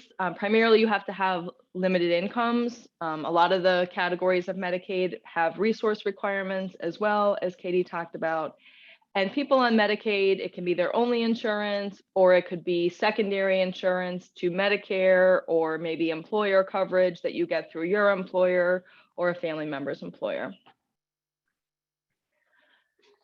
So why do we focus so much on dual eligibility, and why is this important? So in Pennsylvania, there's over 460,000 dual eligibles. Being a dual eligible, you have good comprehensive coverage, but you're navigating two big separate healthcare systems, and that can pose challenges and result in problems getting care and services that people need. There are certain protections that apply, like billing protections to dual eligibles that don't apply to other Medicare beneficiaries. And duals are 20% of the Medicare population, but account for 34% of the Medicare spending. And on the Medicaid side, dual eligibles are 15% of Medicaid enrollees, but account for 32% of Medicaid spending. So a lot of duals are sicker and have low income and maybe other social determinants of health playing in. So I think both programs have been paying more attention to dual eligibles over the last number of years. So there's two levels of dual eligibility. There's full duals that have full health insurance through Medicaid. Again, these are people in the MAUD program, people who get a waiver program, people in nursing homes, people on SSI, other low income older adults or people with disabilities. Full duals may or may not also get the payment of the Part B premium. Most duals, full duals, are in community health choices for their Medicaid, but not all duals are in CHC. So if a dual eligible is getting services through an intellectual disability waiver or the adult autism waiver, they are not in community health choices and they're getting their Medicaid through the access card. So sometimes it's a challenge for us that work with dual eligibles kind of across the spectrum that, not all duals are in CHC. So it's important just to remember that. And then they have broad choices. They're not limited to just dual special needs plans. And like Katie said, they automatically get extra help. And then partial duals are just people that get limited Medicaid. So often this is people that just have Medicaid to pay that Part B premium. Some folks might also get some help with Medicare cost sharing, and they would use the access card for that. And again, partial duals automatically get extra help. So just reviewing the basics of dual eligibility. Again, Medicare is their primary insurance. That's what's going to pay for the vast majority of healthcare services they get. That's what's going to pay first. People can be covered by the red, white, and blue original Medicare coverage, or they can be in a Medicare Advantage plan, including a dual special needs plan. Part D is what covers their prescriptions. Again, Medicaid will not cover most prescriptions for people that have dual eligibles. So this is why someone has to be enrolled in Part D if they're a dual eligible. And then billing protections do apply, and we'll hopefully get to them. And then Medicaid is second. Again, most duals are in community health choices, but there are dual eligibles that still use the access card. When Medicare covers the service somebody needs, then Medicaid is what's paying those Part A deductibles and coinsurance or copays. Medicaid's coverage is broader than Medicare's coverage. So Medicaid does pay for things like dental services that original Medicare anyway doesn't cover. Some Advantage plans do. Medicaid will cover eye exams. Original Medicare does not cover eye exams. Medicaid covers incontinence supplies like adult diapers, bed pads. Medicare does not cover incontinence supplies. So those are just some examples of where Medicaid's coverage is broader than Medicare's coverage. Medicaid will cover over-the-counter medications, certain over-the-counter medications. So those are the only meds that, those are largely the only meds that Medicaid will pay for when someone's a dual eligible. And again, there are billing protections that apply to people on Medicaid. This slide is a repeat a lot of information talked about. I guess I just wanted to highlight that Medicaid, again, will pay for certain over-the-counter medications. Those are things that are excluded from the Part D benefit. So this might be stool softeners or certain vitamins. But Medicaid does not pay second to Part D as in drugs. So people use their Part D coverage at the pharmacy, and then they're going to pay those Part D copays that Katie mentioned. Medicaid does not pay second to Part D. Medicaid will pay second to Part B as in boy covered drugs or medical supplies covered by Part B that people get at the pharmacy. So just some examples. Medicare Part B covers certain drugs like some oral anti-cancer medications are covered by Part B as opposed to Part D as in drug. Some people that have had transplants get their anti-rejection medications covered by Part B as in boy versus Part D as in drug. And then if Part B is covering a drug, Medicaid will pay that 20% coinsurance. If somebody is getting diabetic supplies like test strips or lancets at the pharmacy, those are covered through Medicare Part B as in boy. I need to come up with a better word for B, ball. So then Medicaid will pay second for those items. So invariably we hear from dual eligibles that went to the pharmacy to get their test strips or their lancets, they paid $20 or more because oftentimes the pharmacies don't prompt people for their Medicaid coverage. And people typically just use their Medicare Part D coverage at the pharmacy and may not think to offer their Medicaid coverage. So we always tell people, show both your Medicare Part D and your Medicaid cards at the pharmacy so that hopefully they can be charged the correct amount for whatever items they are getting at the pharmacy. Katie talked about this already, so I'm going to skip this slide. And again, I think we talked about this stuff too, but again, Medicare plan choices for full duals are not limited. They can choose any Part D plan, any Medicare Advantage plan. They also have the additional option of a dual special needs plan. And again, they may or may not have a premium for their Medicare coverage, depending on what plan choice they have. We did want to spend a couple minutes talking about the Medicaid COVID protections, and I think we've talked a little bit about this during the course of the training. But right now, while we're in the federal public health emergency period that is currently declared until the end of January, it may get extended in January for another 3 months. But during the public health emergency, Medicaid programs are not allowed to terminate people's Medicaid benefits. There was a policy that started last December that did impact a lot of Medicare beneficiaries, and the policy allows Medicare programs to reduce Medicaid benefits for certain Medicare beneficiaries. So we're going to talk about kind of what's allowed and what's not allowed during the public health emergency now under the policy that's been in place for almost a year.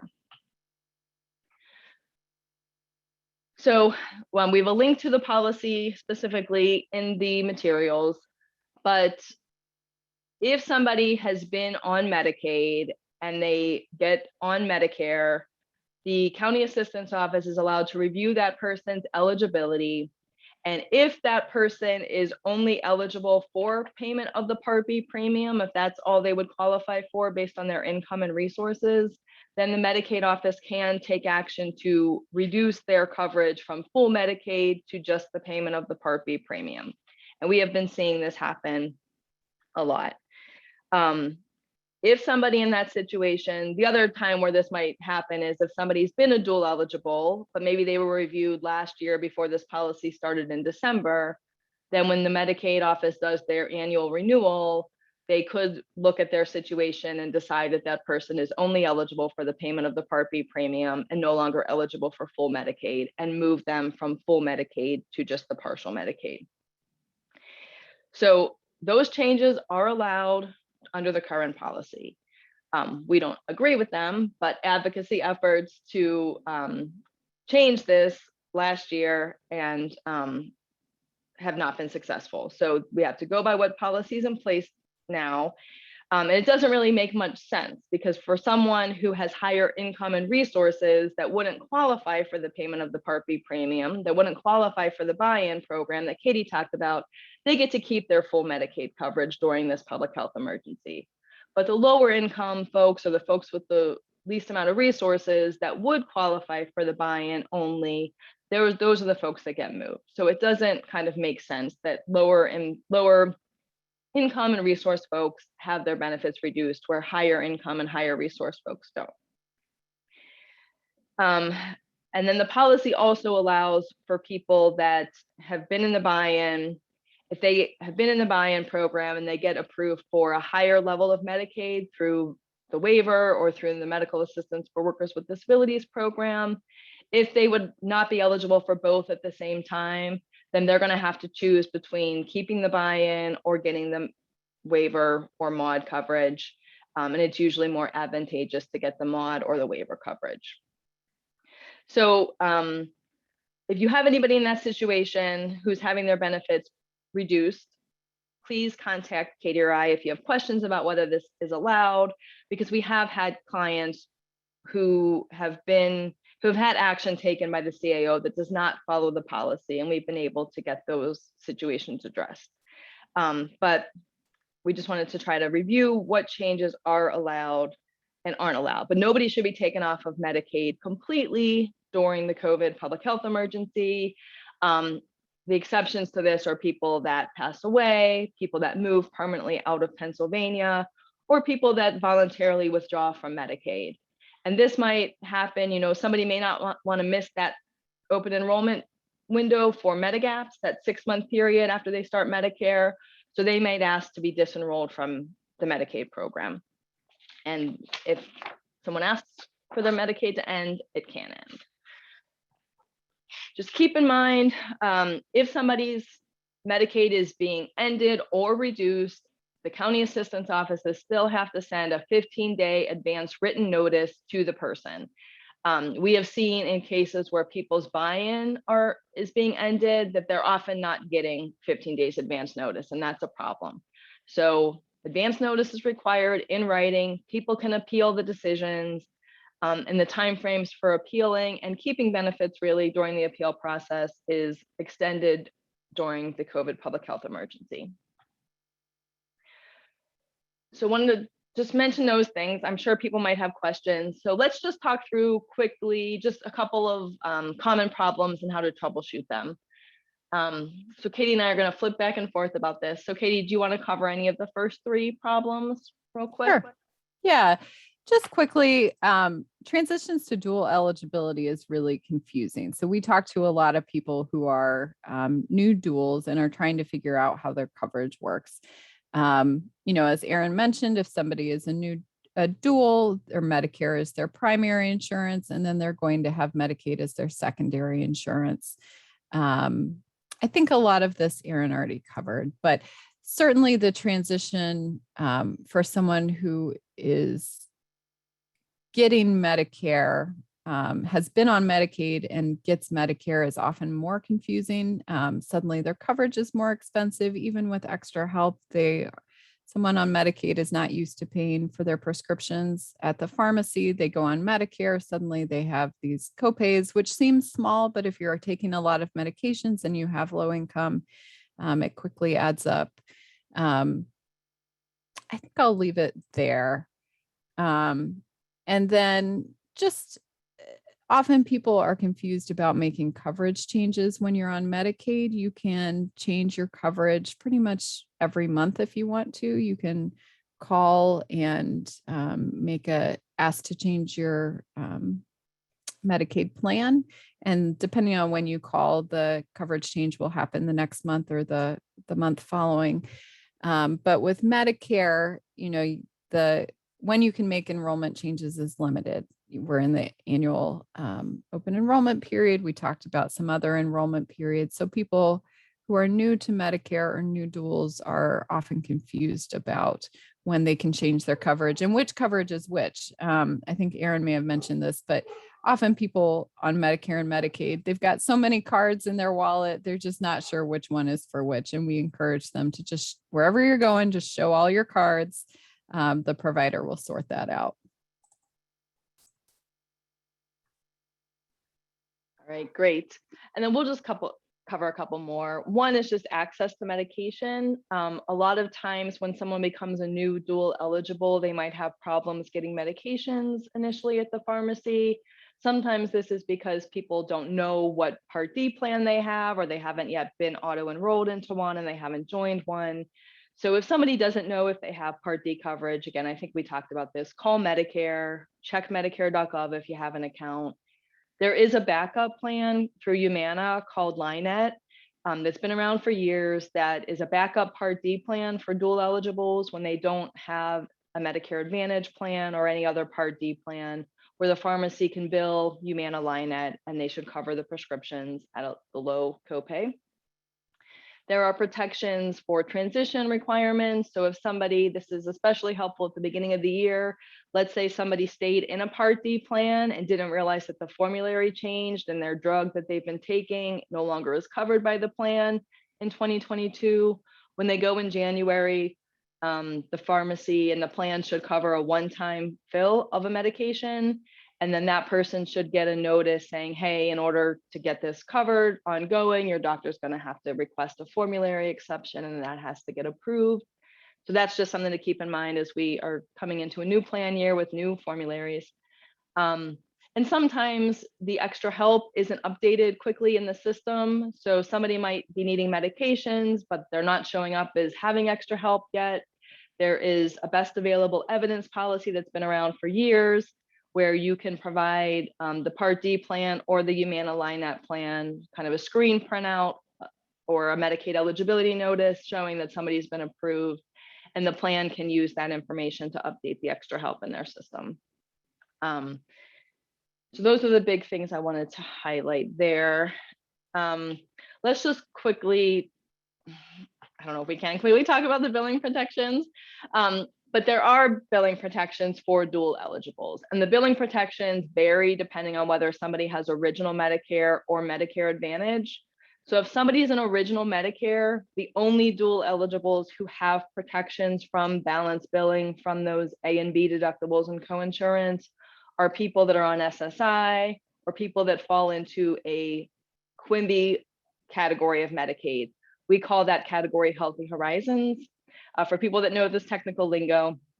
So any QIMBY, any low income senior on SSI or the Healthy Horizons, if they have original Medicare, they are not allowed to be billed the 20%, regardless of whether that doctor takes Medicaid or not.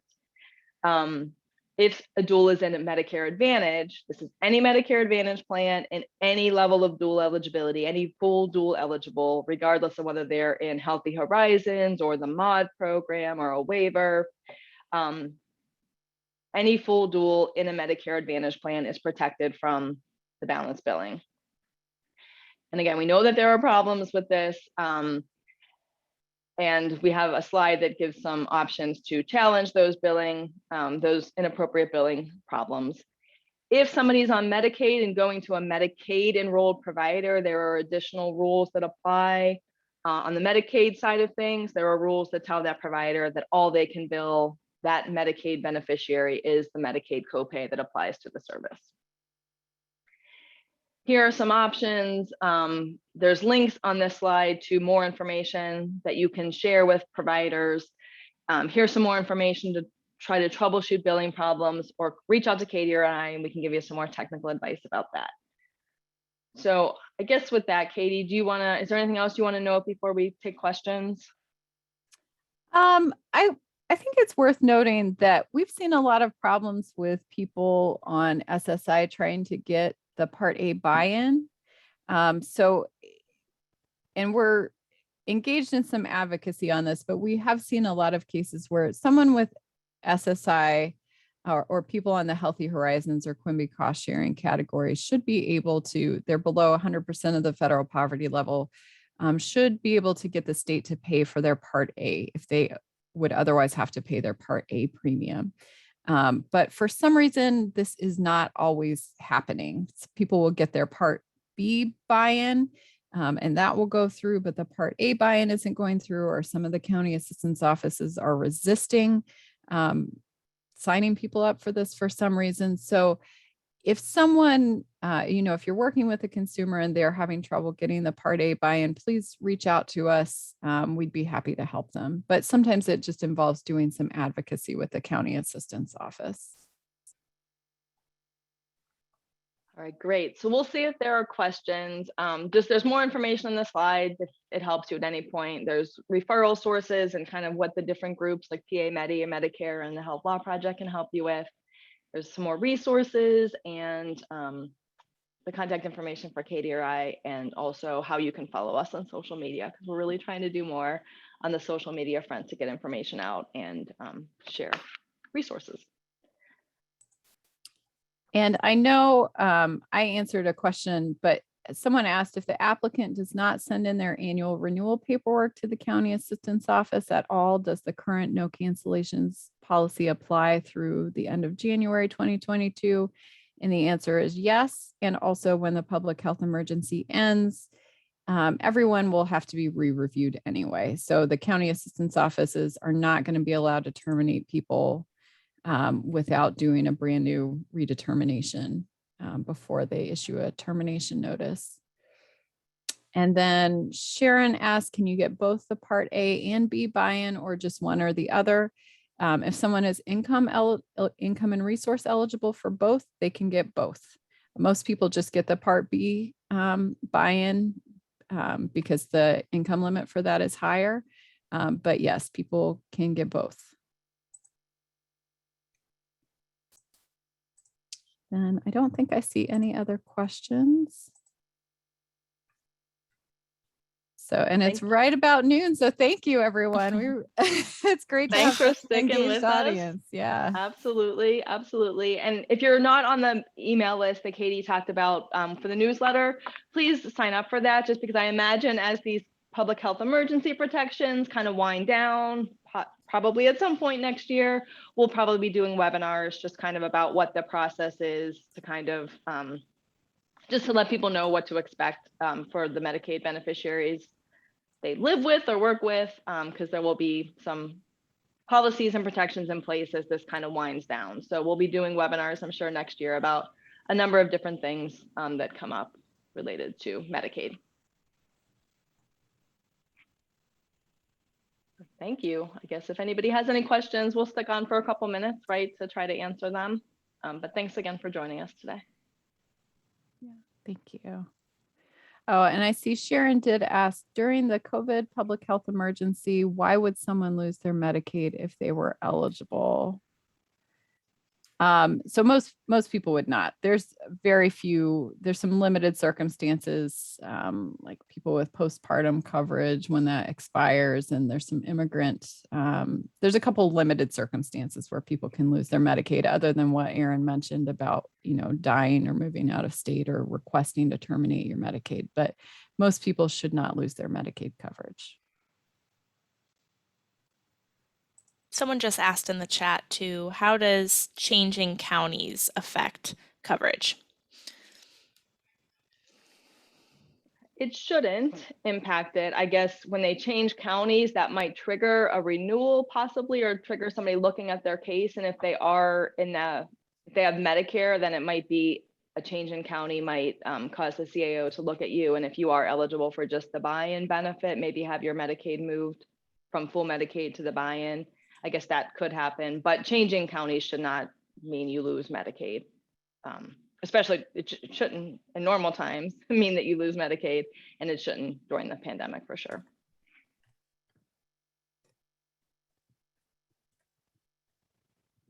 And I guess your coverage, depending on what your situation is, your coverage options may change through Medicaid when you change counties too.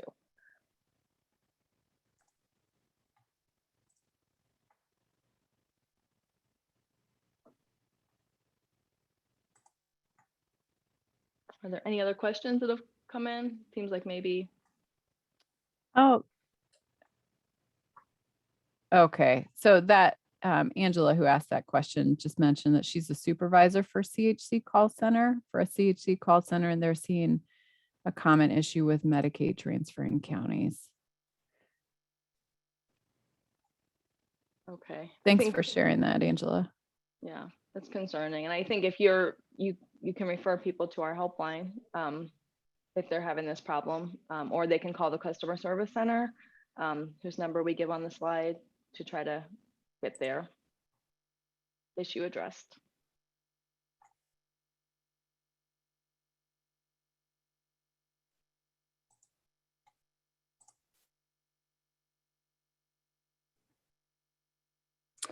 Okay, and Sharon asked, is there a list of plan benefits like the freebies in regards to SNP plans, DSNP plan benefits such as durable medical equipment or transportation?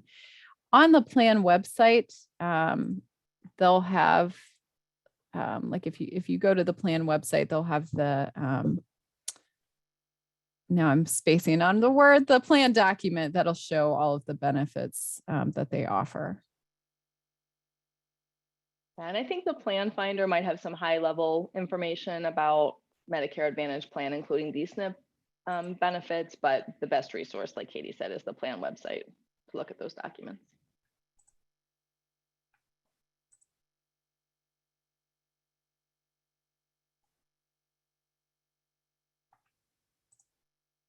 All right. Okay. All right. Thanks, Thank you. everyone. We'll send out the recording, the link to the recording. And if you, again, had any problems downloading the handouts or accessing them from the email, just reach out to Katie or I, and we'll try to get those sorted out. Thank you so much.